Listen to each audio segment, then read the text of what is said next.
Nangaharbis po sila, mga kamapalangga. Ayan, yung dalawang mag-auntie. Oh, nag-harbis sila ng malunggay. Ang daming bunga ng malunggay, te, oh. Ba't di ka kumuha? Ayan, nag-harbis si Uduray ng malunggay. Oh, ayan si ate, ang daming bit-bit na ampalaya, oh. Tingnan yung bunga ng ampalaya niya. Pasam ta nakaturog pa ni Nordam magipulong. Oh, dilaw pa, oh. Ayan pa, oh. Oh.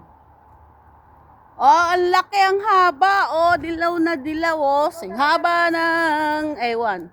Sige na, tayo na. Haba, oh.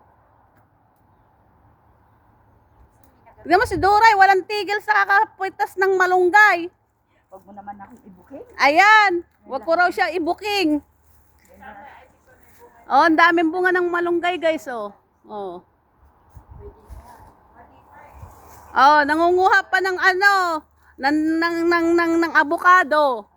Eh, hilaw pa yung avocado, pinipitas na. Aray ko. Magnanakaw na naman ang